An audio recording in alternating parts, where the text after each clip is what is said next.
Hello, my name is Julie Markfort, and I'm going to be talking about Addison disease. Addison disease is also known as adrenal corticosinsufficiency, which is the hypofunctioning of our adrenal cortex.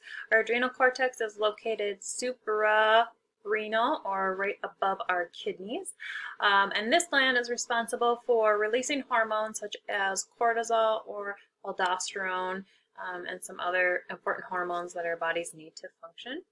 And so a deficiency in these hormones is going to cause us to have some symptoms as well. And so those symptoms are going to look like kind of generic symptoms that you might feel like if you had a cold or if you were depressed. So kind of a lack of energy, feeling fatigue, anorexia, not a loss of appetite, as well as unintentional weight loss. And then it's going to, as it progresses, it's going to go into some muscle fatigue, which might even lead to some muscle atrophy. And then kind of going from there, you might experience some hypotension, so low blood pressure. So as it progresses, the symptoms do get more severe.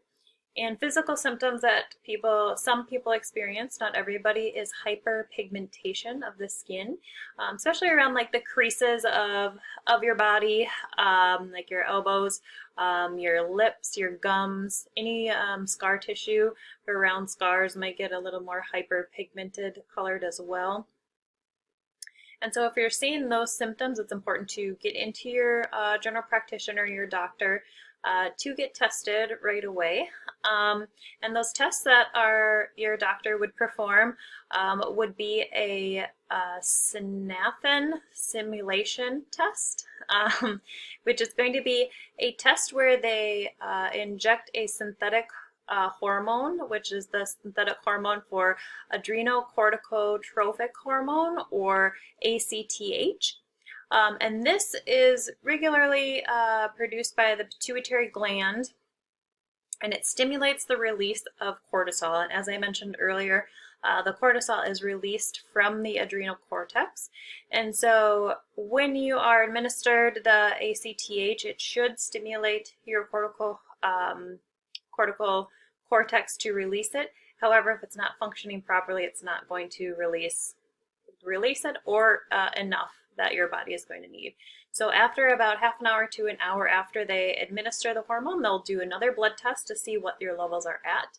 And this gives them an indication of how much you're giving or how much your body does not have, and kind of adjust from there. Another test that they will run is a thyroid function test as well. Our bodies, our endocrine systems are all kind of related, so they do a test as well, so meeting with an endocrinologist to do a thyroid test as well. And then they can do some imaging too. They would do a CT scan or an MRI to kind of look at that functioning and that tissues as well.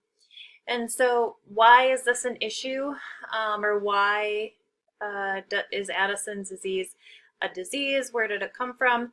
And it comes from, there's a problem with the immune system is what they've found out, where the immune system will attack the outer layer of the adrenal cortex or the adrenal gland, and it disrupts the production of the steroid hormone, like I mentioned, the cortisol and the aldosterone production.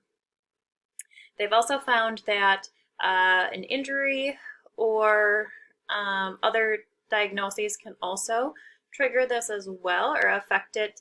And so that tends to be people that have been diagnosed with tuberculosis in the past or who have diabetes. And they say that it tends to run in populations of people ages 30 to 50, and it does affect more women than men. And they're not exactly sure why that is, and there's more studies to come with that. And so with Addison's disease, there's no cure. However, there is hormone replacement medications that people can take to live a long, healthy, active life, as long as they are monitoring their symptoms, so they don't have an adrenal emergency. If their levels get too low, they do have to seek medical attention right away. However, they are able to live a full life. And so that is my presentation on Addison's disease. Thank you so much.